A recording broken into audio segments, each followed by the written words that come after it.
other people will be coming on. So good evening to all of you.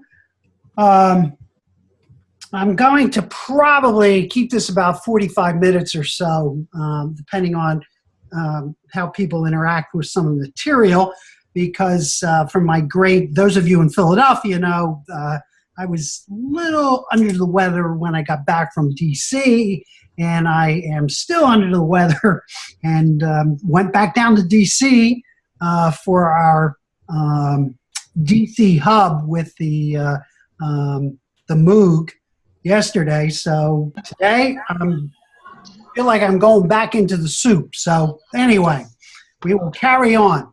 So basic framework for tonight particularly is the Collaborative U project. I hope all of you did get a copy of my email where I have the cross-section teams. I put those together. Now the reason, and again, I randomly put them together to try to equalize out between the online and the blended model. And basically, this is sort of going to be the forerunner of what will happen in 801, because you will work in collaborative teams across the two sections when we get into 801 design course. So I wanted to get you to get a feel for what this is about, and so we can test it out and see how well it works for you. And so I'm going to take you through what the process is. Then I'll entertain any questions that you'll have about mechanics, etc. But basically, it's should not be that difficult, and your end product will not be that great of a time-consuming. Basically, set up to get you really to begin to interact with each other from the two environments. So when we look at what the process is about, well, hopefully we're going to look at what the process is about. There we go. What we're looking at here then is that the purpose of this assignment then is for you to begin to learn how to create learning spaces that really is focusing in on helping you collectively really begin to interact around Theory U. And basically what's influencing your collective thinking about this, but obviously that collective thinking will be made up of individual thinking, particularly with application to leadership within any type of organization. So that's what the purpose is. It's to get you, you've been working in your collaborative, reflective conversation groups, which allows you to do that, and has been giving you practice in that area. Now what I'm going to have you begin to do is to move into going across the two learning domains, one the blended model and the other totally online. And so what the essential, or what really the essence of Theory U is really found in this quote that comes out of the presidency book, which is basically what I want you to focus on is this idea of to act in the world and not on the world. And I want you to work on interpreting that, because if you've been following the MOOC, or also obviously the readings and what we've been doing in the class, is that the concept here is that you need to do action in the world and be part of it, and be part of the concept of sensing and what it is, and not trying to act on it. So collectively, I want you to, begin to play with what that question means. And then from that, then what, as you use that guiding question, then really what I want you to do is kind of create a short multimedia presentation that really shows how your team is addressing that question. And so you can utilize any content material, from 625 or anything from the ULab MOOC to help guide the person who is watching this, particularly if you put it up on YouTube, if you do some form of video, or if you do a voice thread, however you're going to do it, is so that the person or persons who will watch this will get a sense of what this concepts or the underlying principles in terms of Theory U, what it's beginning to mean to you collectively as a group. Because when you think about what you're learning, particularly if you've been following many of the videos and many of Otto's live presentations, that ability to bring oneself into the context of working with other people obviously is really the essence of what leadership is about, no matter whether it's in the educational environment, if it's in a business environment or an NGO or any other type of organization, much less even in a family. So it's something that's what you're going to do. This presentation, will be, depending on your own length, how you want to do it. But what you're doing is you're, as collectively as a team, is to demonstrate how your team is reacting to that question. And again, just, the question is in the syllabus. So, what does it mean to act, in the world instead of on the world? So that is the process of looking at this. And to help you think about this, 2 videos, particularly from this week's U-Lab, that's going to help your team is the one where he does 17 principles in 17 minutes, will help you greatly, and then his video related to tools and methods. So that's the the overview of this process. What I was thinking about, and I probably should have done this, and I'll try to put this together if you don't have them. If you need each other's email and don't have a way of getting that, what I'll do is redo this team list I sent out and put everyone's Drexel email, if that would help people. Okay? Dr. Gold? Yes. Will the Theory U videos in the course, will that be available after the week 5 is completed? You mean in terms of the U-Lab? Yeah. Well, what you can do is, if you notice on that, you can download every single one of those onto your computer. They're free for you, all of them. Okay.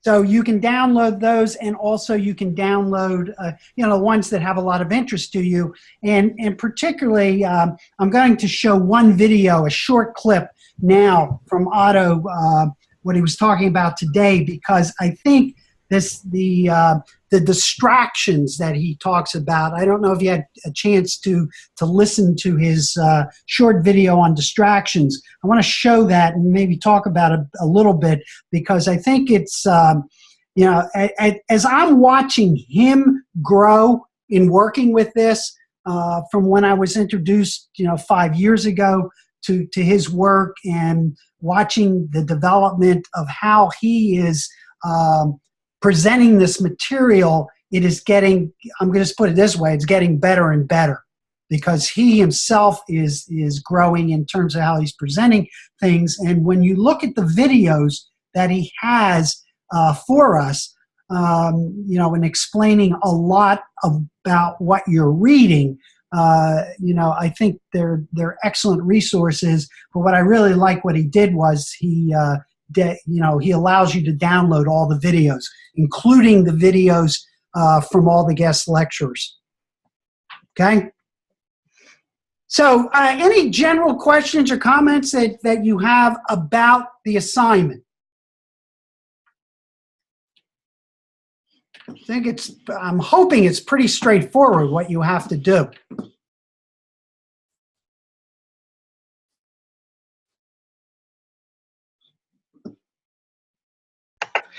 So we can present it in any format. It's up to the group as long as we. Yep. All right. Sounds good. Yeah. It's up to you, because I believe in 802 you should be, or if I understand correctly, you're playing around with different video format, or at least different types of social media tools. Is that correct? Right.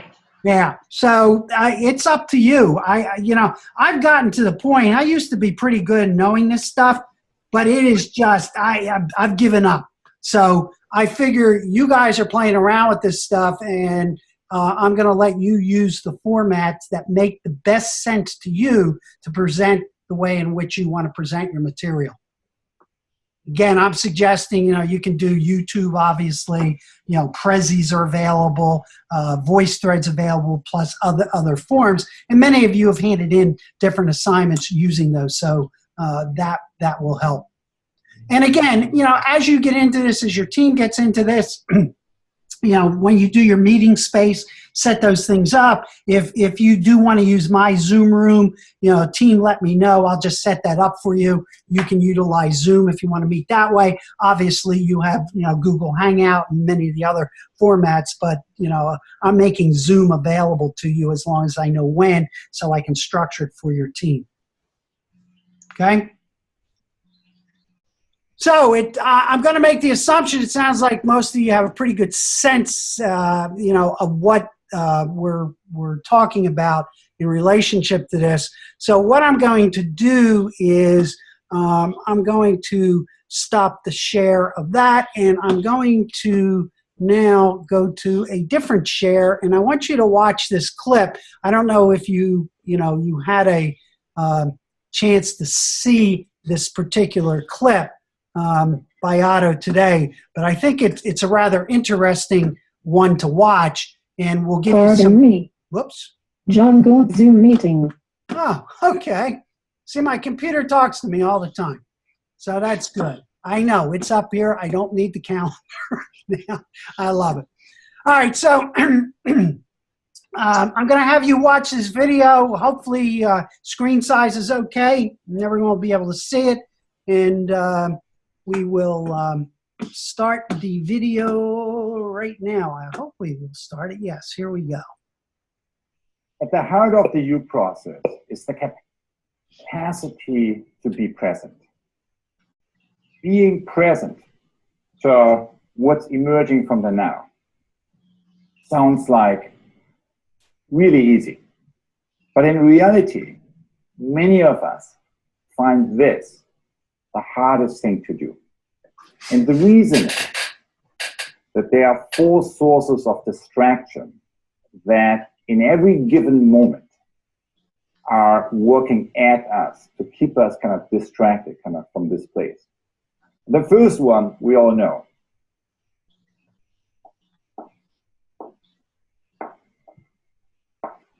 It's called the past. And when we are trapped, when our attention, when our thinking is trapped by regretting what happened yesterday, by replaying the conflicts I went through yesterday, by wrapping my mind around what I could have said or should have said, or what others could have said or should have said, that's when we are stuck in this place. And it draws us away kind of from this kind of sources of that what's wanting to emerge. That's the first force. The second one is called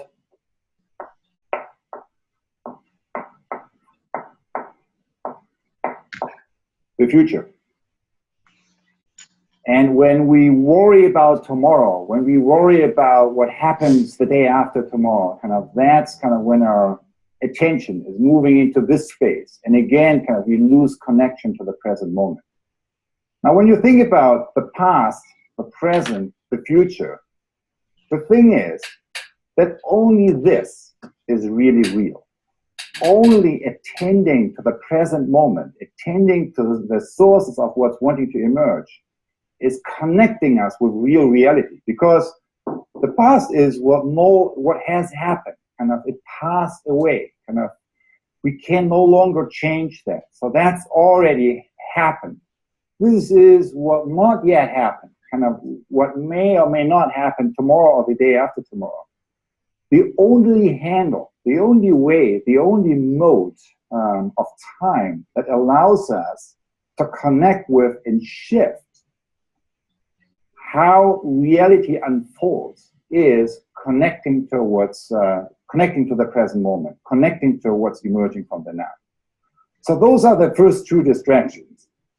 But there are two more that we all know very well. The third one is it's all about them. So it's a mindset that we apply when engaging with other people that sees the source of all the problems in them, and that doesn't see our own goal. So it's all about them is a mindset that locates the sources of all issues kind of outside. And, you know, we tend to lose ourselves. And the opposite, of course, of that, on the other side of the pole is this. It's all about me. It's the flip side of the process. That I'm overly consumed and absorbed by what may happen to me in this situation or that situation. So those are the four sources of distraction. But the question is, how is it that we can relate to the past, to the future, to others, and to ourselves from a deeper place, from a place that is grounded in the sources of what's emerging from the now? So if we succeed in kind of grounding ourselves kind of in this connection, connecting to our own sources, how is it that we can relate differently to these four spaces? So first off, if from this place we begin to connect to the past, we move into a connection that we can describe as learning from the experiences of the past. So attending to the past in a way kind of that keeps sight at kind of our own sources, of our own role in what happened yesterday. What is it if we apply the same mindset to lean into the future, to connect with the future? What is it that we call this core activity or this capacity? That's the capacity of sensing that we practice also throughout the ULAB.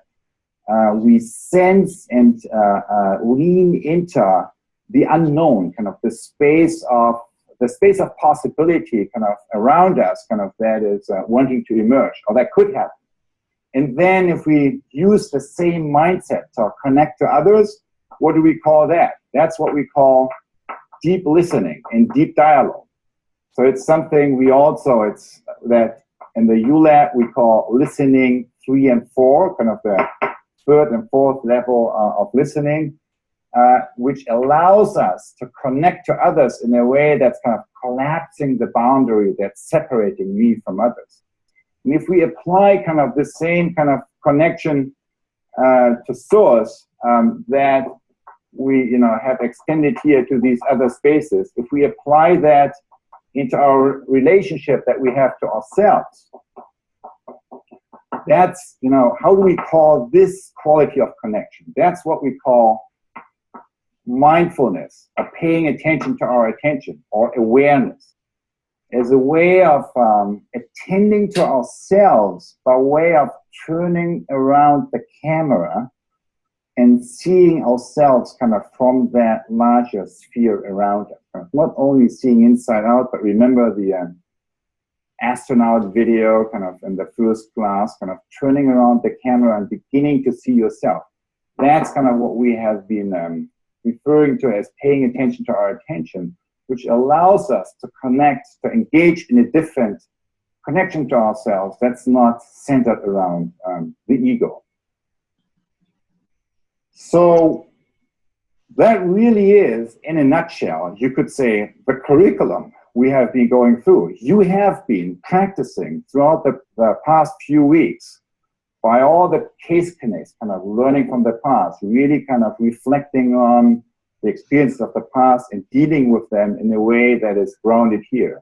You have been practicing your capacity to deep listening with the empathy work outside and the empathy work at home through all the listening reviews and so forth.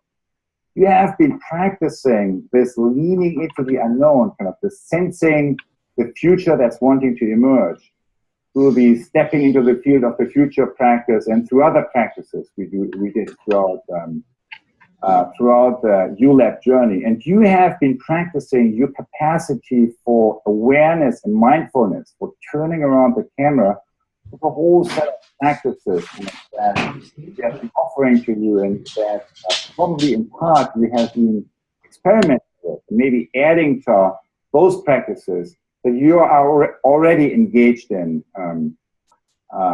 earlier before you joined the ULEP.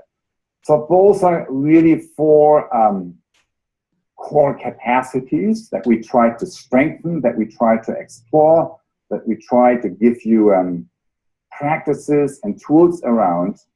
And the reason why they matter is that this kind of from an everyday perspective really sums up what the U process is. It is the capacity to connect to our own deeper sources and to use that as the foundation of engaging kind of with the reality around us, and kind of connecting with that what's wanting to emerge through us.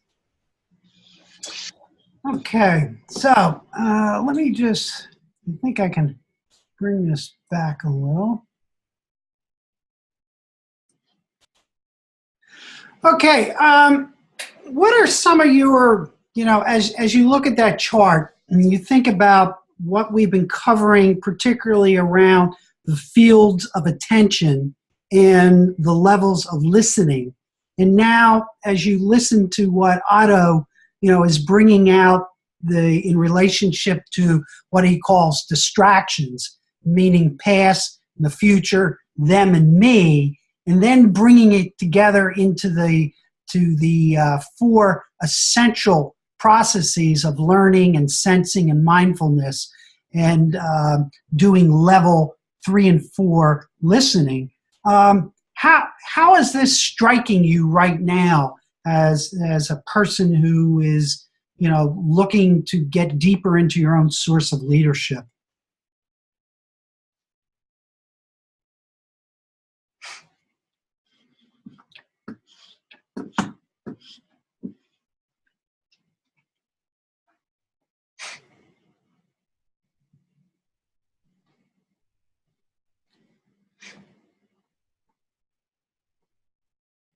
Hi, Dr. Gold. It's Brian. Yeah, Brian. Well, I think one of the things about distractions, and I like the way that he describes it, it depends on the environment that you're working in and what your responsibilities are and what's coming at you.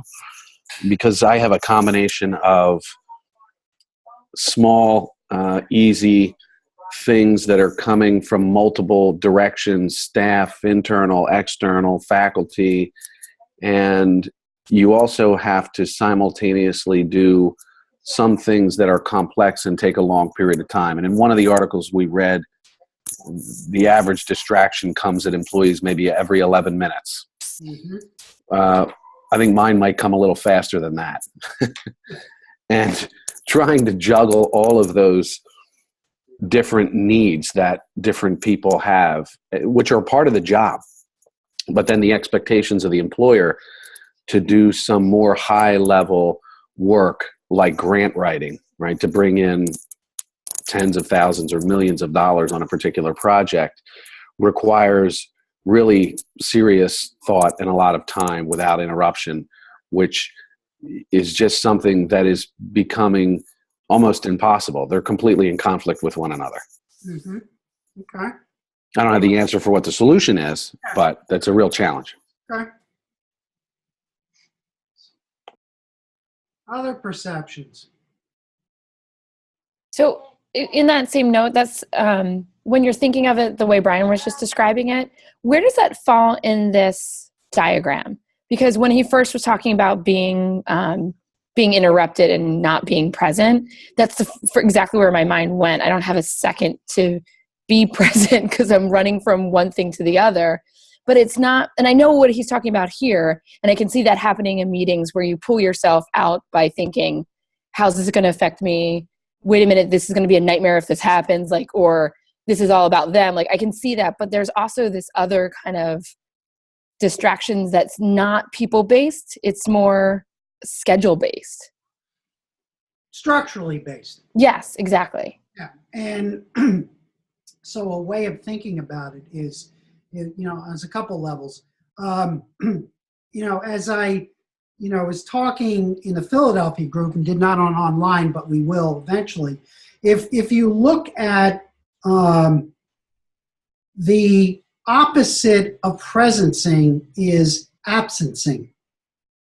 And when you look at the inverted U, or the other side of the U, and you begin to talk about how people within the organization and how an organization is structured, I think that begins to play into it, because as we, as individuals, we're always, and I think the important point about this is that we're always in the present, because it's all we have. And what's interesting about it is, if you get a chance, make sure you watch Peter Senge's third interview. It's a long one. It runs 37 minutes.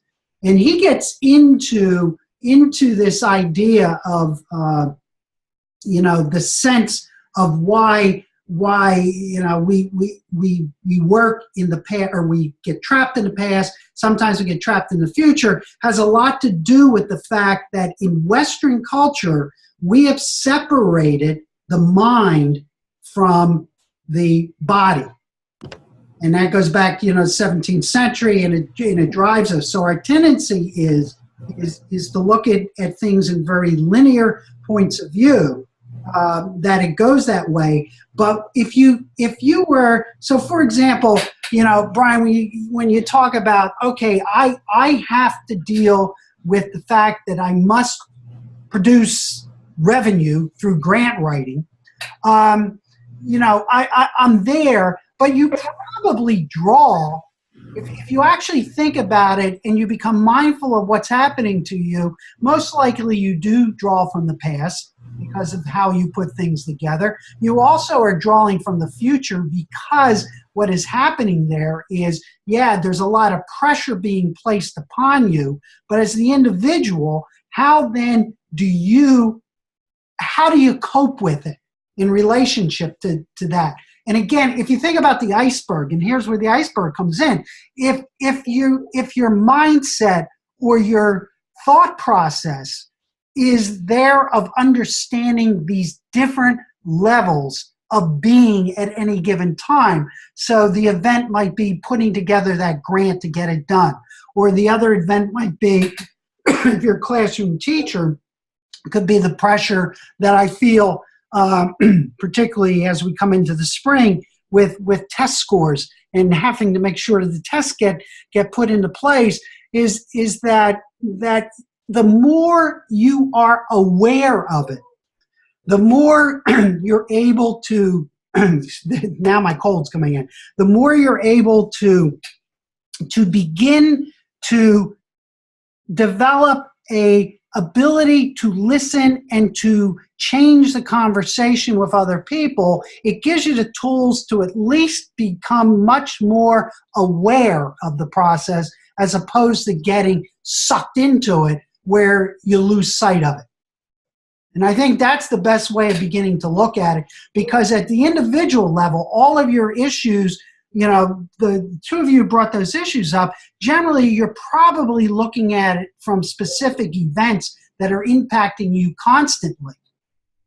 So the question is, how do I begin to at least become aware of it at different levels? And that the more I can become aware of it, and that's what mindful practice is all about, I'm not going to use the word control, but the better understanding I have, it might give me a better coping mechanism to begin to expand the conversations with others that we might need to do in order to deal with the realities of it. Now, I'm just giving you a sense of where I am, but again, I'm going to tell you something. When I was a superintendent, which generally one could consider that as an upper level leadership position, when I reflect back, and I've been doing some journaling on this, is that this process here, I was very mindful of it in terms of when I was dealing with people, quote, in a hierarchical system,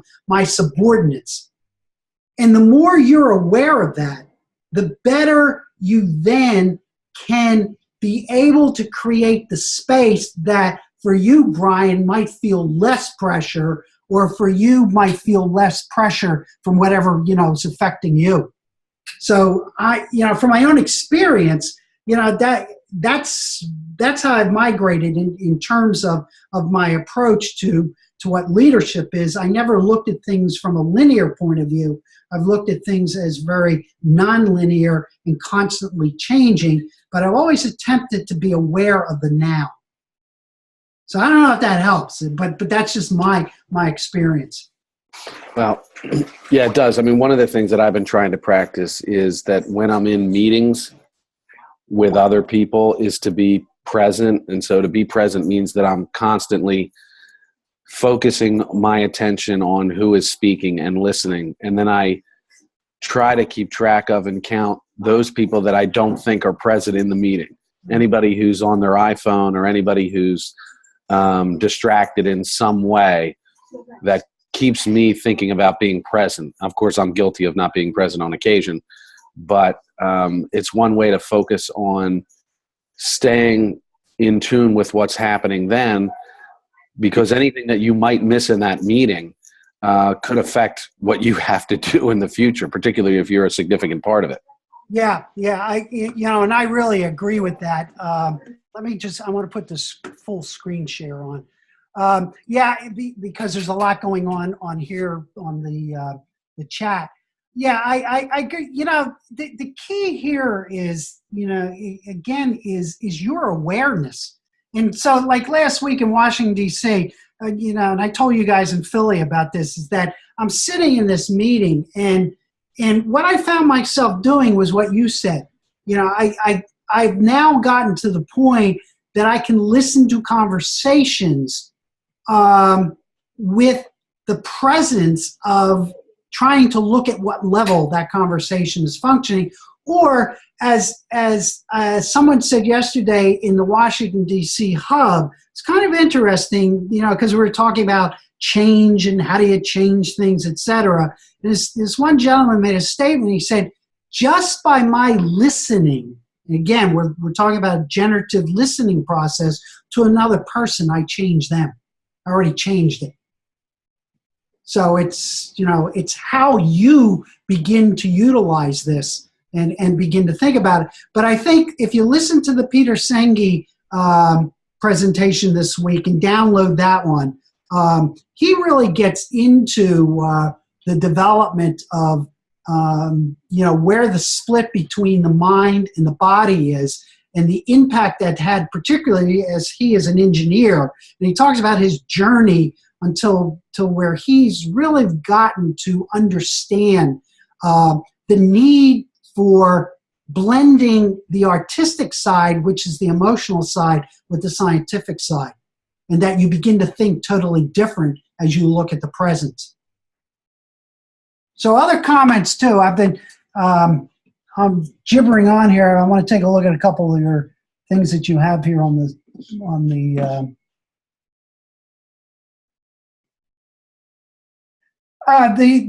Senge video is in the MOOC. It's this week. So, and if you haven't signed up for the MOOC, you can still sign up for it and get into it. I strongly advise that, because there is a ton of information and a lot of great tools that you can download and utilize. So, take a look at that. Think about a room full of freshmen. Okay. Yeah, it's video 3. Good. Dr. Gould, Yes. looking at the distraction, the image of the distractions, Mm-hmm. I think they only really become a distraction when we get out of balance. I think being in the moment, we need to connect with our past, acknowledge the emerging future, understand our individual role, and understand what we expect of others. So I think if we keep that balance, then we're able to sense the now. But once we lean too far one way or the other, that's when they become a distraction. Yeah, and yeah, that's exactly the point. I'm sure you know plenty of people, that you've interacted with who totally live in the past, and then you also have people live in the future, and and then you have people that are coming from pure ego, It's me, and then there's those other people. Then look at them, them out there. And you're right. I think that's an excellent point that you made. And I think that's exactly what Otto's saying. That the more you're aware of wherever you are, and you're not going to be perfect in any of these at any given time. I mean, it's impossible to be this way unless you're canonized as a saint, maybe. But I don't even think so, because as they say, most saints were sinners, so that's okay. So yeah, no, but excellent point. Other comments around what you've seen here. I'm going right back up. I've been really trying to do more of the deep listening when I'm not just in meetings, but in conversation with people. And it's great because I'm really focusing on what they're saying, but then people will just keep talking. So I'm finding that I'm having much less opportunity to, provide information. Well, it's interesting because there is. At times I find myself doing the same thing. It's like I don't want to violate it and get into a debate, But the point is, so a debate is okay, and it's okay to express your ideas, because if you're working, let's pretend, if you're in an organization that is totally bought into this culture, then that becomes less of a problem, because what people are going to say, and remember I said to you I think both in Schools at Learn and in The Necessary Revolution, it's got the toolboxes in there for getting into dialogue, to know when conversation's going on, the lead in. So for example, when you're listening to someone, to really get down to a level 3, generally what you ask that person is, help me to understand that better. And if that person is in tune to that and the culture's there, they're going to do that. And then what do you think their response back to you would be? To bring you into the conversation. That's what it is. It's not where, I just sit there, I'm going to let anybody talk and I can't get my voice in. No, you get your voice in. I mean, you say, hey, I found that interesting, and here's why I find it very interesting. Because it says to me, da-da-da-da-da-da-da. So it's just learning to find your sense of where you want to go and your understanding of the levels of where you want to be. But you cannot always function at a level 4. Who said a classroom of freshmen or something like that? There's times when you need to be a level 1 and a level 2 to get people who have no idea what's going on, to kind of like get them focused. So, think about a cafeteria full of 7th graders and trying to control that. Well, maybe we can hopefully get to mindfulness, but at times you got to say, hey, shut up. You can't hear each other. So that's okay. So it's just knowing when and how to, when to utilize this. Remember in the videos, the lawyer, what she said, Diane, in the beginning when she's talked about how she got into it, and she even said in the video that even today I'm still going to crush them in a legal battle, but I'm much more aware of where I'm coming from, which might change the direction of how I'm interacting with a person. So I think that's important to understand. Other thoughts, comments, perceptions?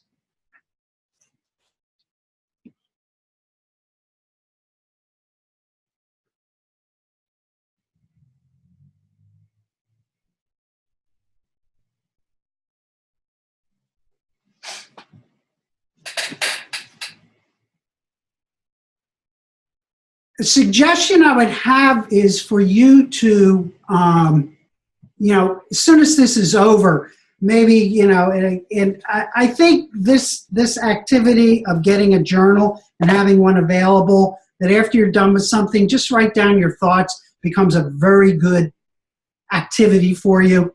That's why Otto, really pushes journaling, because it really gives you a pretty good insight, to where you are. And again, make sure you're looking at a lot of those videos that are available to you on the MOOC, and look at those things, and particularly get on the Presencing site and get into some of and go through some of the dialogues that are going on. I mean, there's phenomenal conversation taking place from around the world. So the question I guess I just want to pose, for a couple minutes is, by looking at what he just did here about distraction, does that help to give you a little better insight to thinking about both attention and levels of conversation?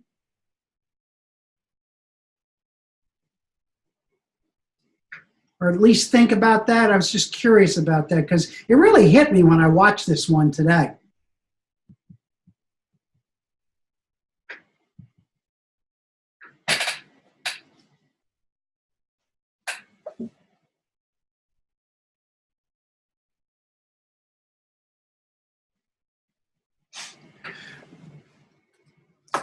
Okay, I saw a question here. Perception, okay, when you said perception begins to happen from the field.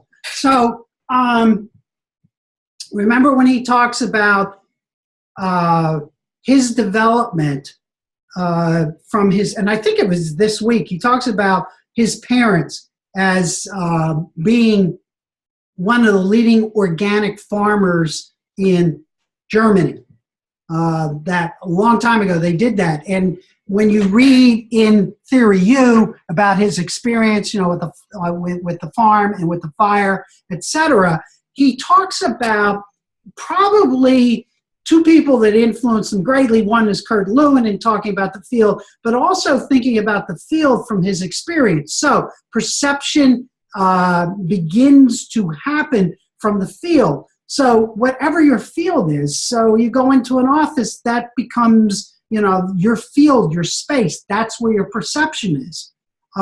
So it comes from the realities of your present, your here and now. So right now we're in this virtual field, and your perceptions, your thoughts, your listening, your interactions with it, either you're downloading or you're listening for understanding, that's what it means to say, perception begins to happen from the field.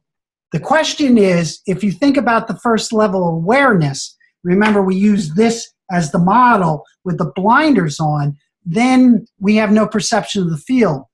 We're just locked into our own reality without understanding it. It's when you get to the edge of your field to be able to look out, then you begin to see other types of possibilities. Tracy, I don't know, did that help?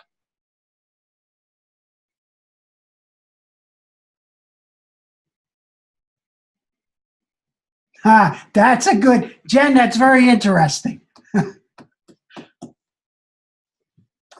So you became a leader. Yeah, that I like that. That's an interesting perception there. Hopefully everyone can see that on the chat board about, I did it as a teacher, but then when I became an administrator, moved into leadership, I didn't do it. And it's probably, as you think about this, it's probably from a leadership point of view, it's just as powerful, for you to do that. So again, I want to get back. Tracy, did that help you? My comments about that question you have there?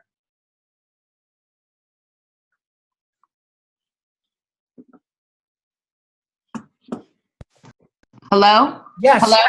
Oh, I was trying to unmute my audio. So I was a little unclear. Hi, I was a little unclear because he was stating like turning the camera, turning around the camera and like looking at ourselves and kind of like switching the focus to self. Yep. So when he said perception begins to happen from the field, that seemed to me to contradict, like that indicates looking outward to, Yeah. and it sounds like what he was saying initially is what we start with is looking inward, like at ourselves and kind of developing, you know, seeing who we are and who we want to be in the future. But then I guess the next level would be to look, I don't know. It just seemed like it was unclear. That's why I was asking. Yeah, what it is, and it's interesting because what he does is when he talks about that perception, and if you think about the astronaut film, what is so startling about that and I remember as a kid watching all of that live on television and the whole bit, and you know, and as I reflect back on it now, you know, it's kind of interesting, you know, to see an Earthrise. And his point was that our tendency is we don't turn back onto ourselves, but you can do that individually and collectively. So when you know the great findings that came out of the astronaut experiences, and that's why that institute developed. The Overview Institute was made up of all these ex-astronauts who've had the experience of being outside the Earth and being able to look back on it. And so what Otto's talking about is that when we look back on, or when we turn that mirror around, you know, the field then it gives us awareness of the field. And it gives a sense of who we are within that field. So, you know, it's a nuance that begins to develop, you know, and as you begin to practice this and it becomes part of your consciousness and way of thinking, you know, the interactions of these distractions, and then you begin to look at these principles, you know, such as the sensing and the learning and the, you know, mindfulness and levels of conversation. It almost, you know, like some of you are beginning to say, which is kind of cool, is that when I'm listening to people talk, I'm actually thinking about my own attention and also the level of conversation, both with myself and with the individual who's talking. So, you know, so I'm trying to get empathetic. Am I listening to a person because they're just downloading, or are they debating, or et cetera? So it's developing the nuance to understand these, and it's not getting locked into the words, it's getting locked into understanding how they play out in the field for you. I think that's the important thing. Thank you. Yeah, that's good. Yeah, cool. So, so that's basically, you know, what I wanted you to think about. I'm going to do next week for the people who are online. I'm going to do a voice that I'm not going to have a session, but I'm going to do the session that I did in Philadelphia to catch you up, so that you have an understanding of what I covered with them on Friday. So I'll probably do that this weekend, and I'll send out the link to you guys, so you can, you know, make sure that you're, you know, on an even playing field, particularly when you start interacting with each other. So main thing is, hopefully you have an understanding of the Collaborative U project. It's not a massive project, so you know, work around your busy schedules with it. It's designed to help you to work across the two sections, the totally online and the blended, to prepare you for the interactions and the design teams that will take place in 801.